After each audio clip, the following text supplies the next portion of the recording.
ओम शांति। प्यारे मित्र भाइयों बहनों, गुड मॉर्निंग। आज के वीडियो हम लोग एक छोटी सी कहानी से ही शुरू करते हैं। सुनिए, आज की छोटे से प्रसंग से कितना कुछ सीखने मिलता है। एक सेठ एक साधु से मिलने आया। साधु को प्रणाम करके उसने कहा, बाबा, तमाम प्रयत्नों के बावजूद भी उपासना में मेरा मन नहीं लगता है, आप ही कुछ उपाय बताइए। सेठ के घर की खिड़कियों में शीशे लगे हुए थे। साधु ने सेठ को कांच के पार बाहर का नज़ारा दिखाया। सेठ को सब नजर आ रहा था। सेठ देखकर प्रसन्न हो गया। फिर साधु सेठ को दूसरे कमरे में ले गए। वहाँ कमरों की खिड़कियों पर चांदी की चमकीली परत लगी हुई थी।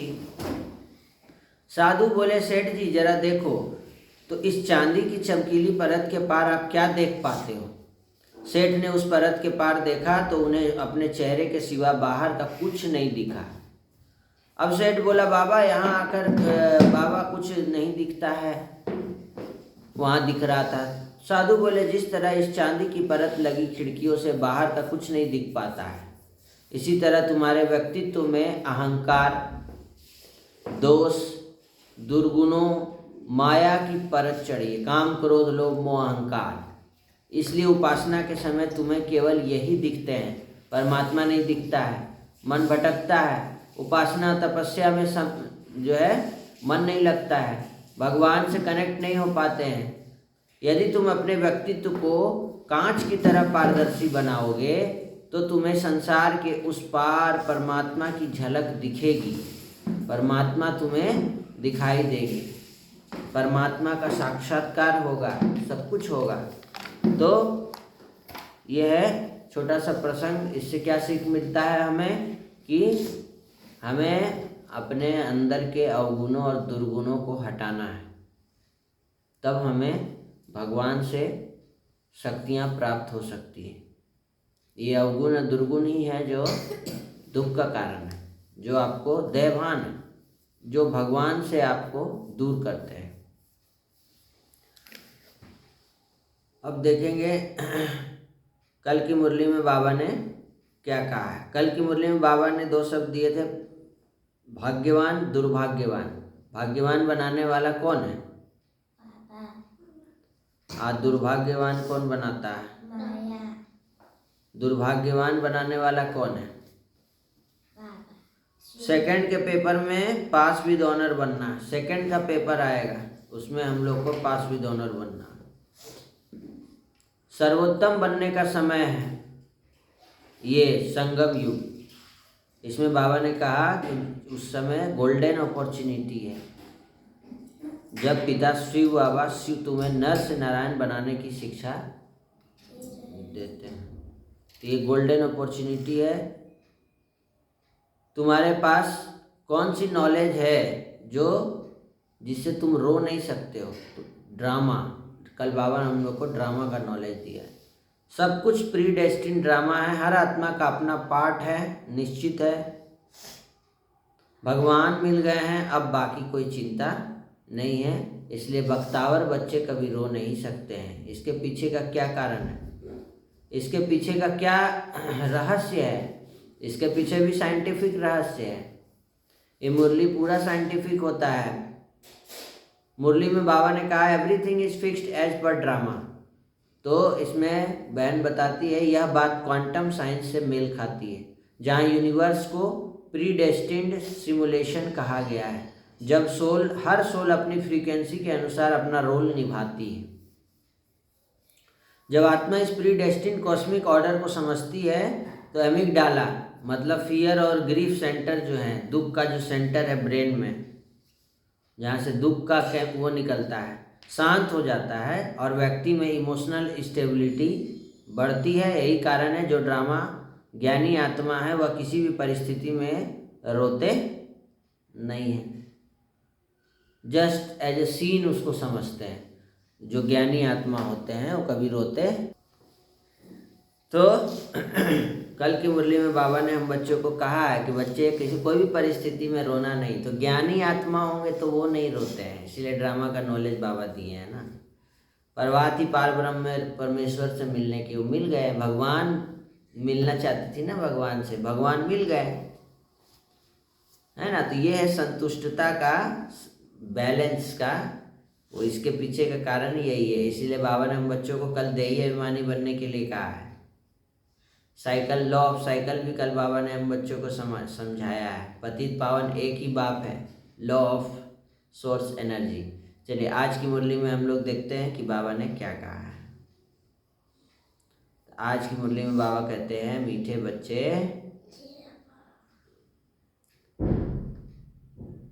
तुम देही अभिमानी बनो तो सब बीमारियां खत्म हो जाएंगी और तुम डबल सिरताज विश्व के मालिक बन जाएंगे।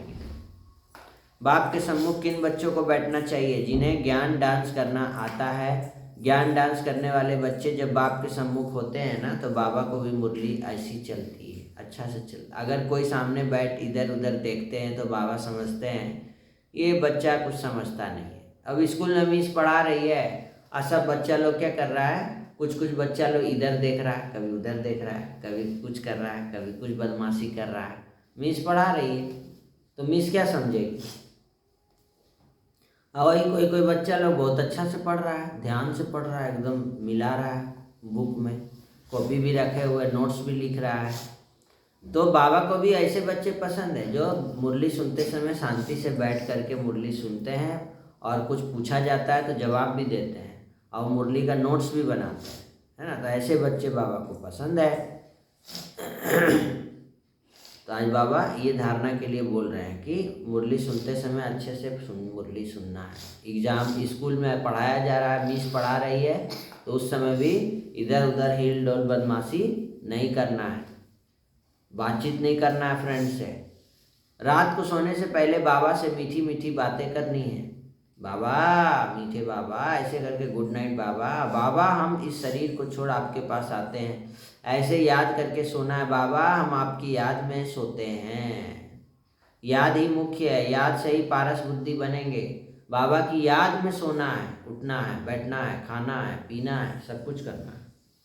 किसकी याद में करना है? बाबा की याद में। स्कूल जाना है, एग्जाम देना है, टेस्ट देना है, और टेस्ट में हमेशा जब भी बोला जाए एक दिन पहले, देवी देवता कौन है जो एक बोला गया पहले से याद है सब कुछ, रिवीजन करके टेस्ट दे दो। टेस्ट में कोई ऐसा चीज़ तो देती नहीं है कि आगे पढ़ाई ही नहीं हो, वो तो सब पढ़ाया हुआ रहता है टेस्ट में। आज किसका टेस्ट है? आज मिस कौन सब्जेक्ट का टेस्ट बोली है? हाँ, क्वेश्चन आंसर का, साइंस। तो याद हो गया? ऐसे करती है, इजी है। 5 विकारों की बीमारी से बचने के लिए देही अभिमानी रहने का पुरुषार्थ करना है ना, और अथाह खुशी में रहना है। कौन मिला है? बाबा मिला। ज्ञान डांस करना है, क्लास में सुस्ती नहीं फैलाना है।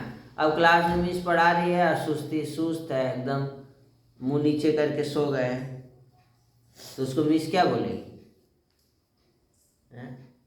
तो अच्छा से मुरली क्लास, चाहे स्कूल में भी क्लास चल रहा है तो सबको बहुत एक्टिव रहना है।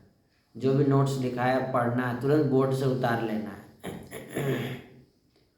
वरदान बाबा दिए, सेवा द्वारा अनेक आत्माओं की आशीर्वाद प्राप्त कर सदा आगे बढ़ने वाले महादानी भव। सेवा करते हैं ना तो बहुत आत्माओं का आशीर्वाद मिलता है, क्योंकि सेवा में क्या करते हैं हम लोग? सेवा सभी आत्माओं को बाबा का ज्ञान देते हैं, मेडिटेशन करते हैं, कराते हैं, सबको शांति का वाइब्रेशन देते हैं, तो सबको बहुत शांति का अनुभूति लगता है, तो बहुत दुआ मिलता है। तो आज वही बाबा कहे महादानी बनना। महादानी बनना अर्थात दूसरों की सेवा करना। दूसरों की सेवा करने से क्या होता है कि स्वयं की सेवा स्वतः हो जाती है। महादानी बनना अर्थात स्वयं को माला माल करना। जितनी आत्माओं को सुख, शांति और ज्ञान का दान देंगे, उतनी आत्माओं की प्राप्ति की आवाज़ या शुक्रिया जो निकलता है वह आपके लिए क्या बन जाता है? आशीर्वाद का रूप हो जाएगा। यह आशीर्वादें ही आगे बढ़ने का साधन है।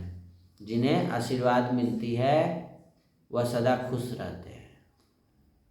तो रोज़ अमृत वेला महादानी बनने का प्रोग्राम बनाओ। कोई समय व दिन ऐसा ना हो जिसमें दान ना हो। रोज़ अमृत वेला से लेके बाबा का मनसा सेवा का दान करो। मनसा सेवा, वाचा सेवा, जो सेवा का मौका मिले हम लोग को सेवा करना है। स्लोगन है, अभी का प्रत्यक्ष फल आत्मा को उड़ती कला का बल देता है। अगर प्रत्यक्ष फल अभी का है तो आत्मा को उड़ती कला में ले जाता है। और आज अव्यक्त इशारा में बाबा ने कहा है कि बाप के समीप और समान बनने के लिए देह में रहते विदेही बनने का अभ्यास करो। मैं कौन? ये अभ्यास करना है। ये शरीर जो दिख रहा है शरीर नहीं है, शरीर को चलाने वाली मैं कौन? मैं एक आत्मा, ज्योति बिंदु आत्मा। यहाँ है ना, कमाल कर गई रे मैं तो ज्योति बिंदु आत्मा, बाबा की बन गई रे मैं तो ज्योति बिंदु आत्मा, कमाल कर गई रे, कमाल कर गई रे, कमाल कर गई रे मैं तो ज्योति बिंदु आत्मा। आत्मा हूँ, बाबा की बन गई रे। ये आँखों से देखने वाला कौन है? आत्मा है। आत्मा अगर नहीं है शरीर में तो आँख से देख पाएंगे? तो यही बाबा ने कहा है कि बच्चे बाप के समीप और समान बनने के लिए देह में रहते विदेही बनने का अभ्यास करो। जैसे कर्मातीत बनने का एग्जाम्पल साकार में ब्रह्मा बाबा को देखा ना, ऐसे फॉलो फादर करो, ब्रह्मा बाप समान बनो। ब्रह्मा बाबा क्या किए? जब तक ये देह है कर्मेंद्रियों के साथ इस कर्म क्षेत्र पर पाठ बजा रहे हैं, जब तक कर्म करते कर्मेंद्रियों का आधार ले लो और न्यारे बन जाओ। यही अभ्यास विदेही बना देगा तुमको। कर्म करो फिर बाबा को याद करो। कर्म हो गया बाबा की याद में, उसके बाद बाबा की याद में पहुंच जाओ। तो ये है आज की मुरली के 2 शब्द लिखेंगे, पारस बुद्धि और पत्थर बुद्धि। और समान है सदा आगे बढ़ने वाले, महादानी आत्मा हूँ मैं, सदा आगे बढ़ने वाली महादानी आत्मा हूँ। चलिए एक और कहानी से इस वीडियो को ख़त्म करते हैं, छोटी सी कहानी से। चलिए कहानी विशेष में ख़त्म करते हैं। समाने की शक्ति को अपनाएं। एक परिवार में ऊंच कुल की बहू आई। उसने पहले दिन भोजन बनाया पर नमक थोड़ा ज़्यादा पड़ गया। घर के अनेक सदस्य भोजन करने आए। हर एक ने एक दूसरे से यही पूछा कि आज भोजन किसने बनाया है। सास ने बड़ी नम्रता से उत्तर दिया, भोजन तो मैंने ही बनाया है। अंदर कमरे में बहू सब बातें सुन रही थी। वे बड़ी गंभीर हो गई। उसका दिल सास के लिए कृतज्ञता से भर गया, है ना। ये वह सोचने लगी कि मेरी सास का मेरे से कितना प्यार है, तो सबके सामने मुझे अपमानित होने से बचा लिया। वह गदगद हृदय से सदा के लिए अपनी सास की ऋणी और सहयोगी बन गई और उस दिन से घर स्वर्ग बन गया। सास और बहू में जो रिलेशन थे वो बहुत ही सुखद हो गए। और तो देखिए किसी के भी अवगुण को समा लेने से कितना बड़ा फायदा हो गया। तो कोई का भी अवगुण नहीं देखना चाहिए, उसको समा लेना चाहिए। सास ने बहू का दिल जीत लिया, सदा के लिए उसे अपना बना लिया। जो कार्य बड़ी से बड़ी भौतिक संपदा नहीं कर सकती, वह कार्य एक गुण ने कर दिया। कहा जाता है ना, सद्गुण धन से भी ज़्यादा कीमती है। कई कार्य सद्गुण की बदौलत सिद्ध हो जाते हैं। जहाँ सद्गुण है वहाँ धन का अभाव नहीं लगता है। धन भी सद्गुण का ही पीछा करता है और सर्व प्रकार के सुख और शांति सद्गुण के आने से आ जाती है। तो इस कहानी से आपको क्या सीख मिला भाइयों बहनों, जरूर कमेंट करके बताएंगे। छोटे से प्रसंग से दो प्रसंग हमने आज सुने। दोनों कहानियों से आपको क्या सीख मिला कमेंट करें और आज का होमवर्क बनाएंगे। फिर से मिलते हैं कल के वीडियो में। अभी आज हम लोग का नशा मुक्ति का कैंपेन है। चलिए उन सब के लिए एक मिनट हम लोग साकाश देते हैं, 1 मिनट हम लोग शुभ भावना देते हैं कि उस नशा मुक्ति कैंपेन में सबका जो है कोई भी प्रकार का नशा है वो ठीक हो जाए, छूट जाए। और उसके पूरे घर वालों का भी कोई अगर नशा करता होगा तो उसका भी नशा छूट जाए। बाबा जो है उसका भी कल्याण करे, सबका कल्याण हो, सबका भला हो, सब शांत रहें, सुखी रहें, निरोगी रहें, स्वस्थ रहें। ओम शांति, ओम शांति, ओम शांति।